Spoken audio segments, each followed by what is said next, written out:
दोस्तों, इस बार मिलादुन नबी का जो जलसा था वो हैदराबाद में नहीं निकला। बहुत लोगों के बीच में सवाल हैं, बहुत लोग ये सोच रहे हैं कि आखिर असदुद्दीन ओवैसी साहब के शहर हैदराबाद में मिलादुन नबी का जलसा या जुलूस क्यों नहीं निकला।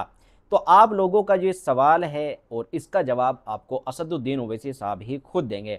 मैं आपको उनकी वीडियो दिखा देता हूँ और उन लोगों को जो लोग ये अफवाह फैला रहे हैं कि इस बार असदुद्दीन ओवैसी साहब की वजह से ये जलसा नहीं हो पाया है, जो लोग इस तरह का फितना फैला रहे हैं उनको मैं बता देता हूं कि आप लोग ये झूठ फैलाकर अपनी राजनीति नहीं चमका सकते, क्योंकि असदुद्दीन ओवैसी साहब जो करते हैं वो आप लोगों के दिमाग से बहुत दूर है। असदुद्दीन ओवैसी साहब ने इस मामले में पूरी बात रखी, पूरी बात बताई कि आखिर क्यों मिलादुन नबी का जलसा नहीं निकला और आखिर क्या वजह रही है, सारी चीज़ें क्लियर कर दी हैं। जो लोग झूठ फैला रहे हैं उन लोगों के मुंह को बंद कर दिया है। असदुद्दीन ओवैसी साहब की वीडियो देखें, क्या बोल रहे हैं।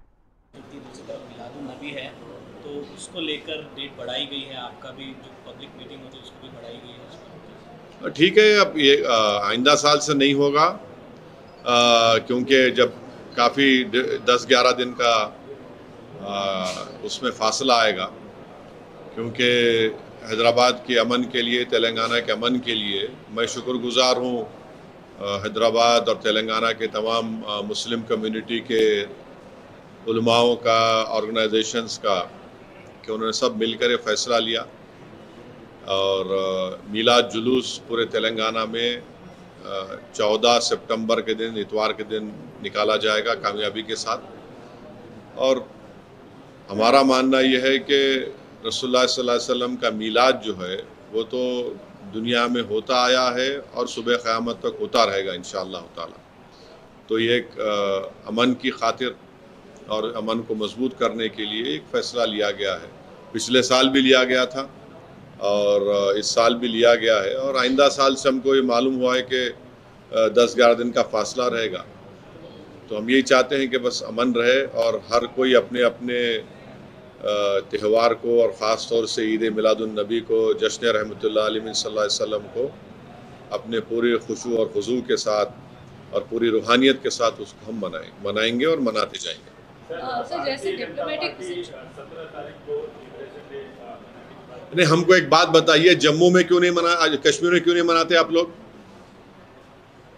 कश्मीर का जो जितने राजा थे वो पूरे तो गोरों के नीचे थे, अंग्रेज़ों के नीचे थे। आपका मुख्यमंत्री जो एक ट्रंकेटेड सीएम है JNK का, उसको अपनी दीवार कूद के जाना पड़ा मार्टियर्स डे मनाने के लिए। जो लोग मर गए थे उस राजा के खिलाफ निकल कर, और वो राजा जिसको अंग्रेज सपोर्ट कर रहे थे, आप वहां पर कश्मीर में मना नहीं दिए, पूरों को आप बंद कर दिए। ये हिपोक्रेसी क्यों है? और फिर आप क्यों नहीं मानते मौलाना अलाउद्दीन को, जो मक्का मस्जिद से अंग्रेज़ों के खिलाफ निकल कर, तुर्रेबाज खां को, इतने बड़े बड़े लोग हैं, आप बात करिए ना उनकी, आप उसको सिर्फ हिंदू मुस्लिम कर देते। यही तो इनकी हिपोक्रेसी है बीजेपी की। यहाँ पर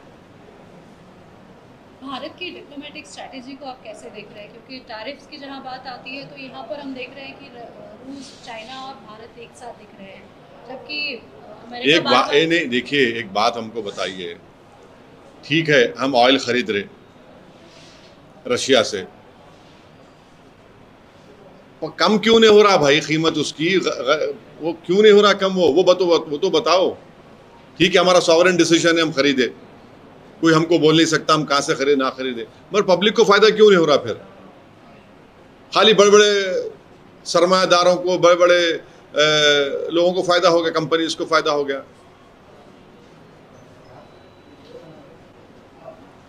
जिस तरीके से अमेरिका कह रहा है कि भारत की दोस्ती जो रूस के साथ हो रही है उसी की वजह से यूक्रेन का युद्ध चालू है और तेल के साथ, अरे देखिए, ये ट्रम्प को हम बोलना चाह रहे, तुम में अगर इतनी हिम्मत है ना तो वो बंद कराओ जो जेनोसाइड हो रहा है गाजा में। बकवास बंद करना बंद करो तुम। मैं 6 जंग बंद कराया, अरे जो दुनिया, सारी दुनिया देख रही है अपने घरों में बैठकर, जो जेनोसाइड फलस्तीनियों का हो रहा है, रुकाओ ना उसको। हिंद रजब एक बच्ची है, मालूम आपको, उसकी गाड़ी के ऊपर 300 गोलियां चला इजरायली फौज, 300 राउंड्स। बोलो उसके ऊपर ट्रम्प क्यों नहीं बोलते? उसके ऊपर जेनोसाइड हो रहा है, सारी दुनिया के घर में लाइव टेलीकास्ट हो रहा है जेनोसाइड, उस पर नहीं बोलते मैं ये बंद करा, मैं वो करा। रहे क्या तुम क्या एम्परर हो दुनिया के? तुम्हारी बात को क्यों सुनेंगे?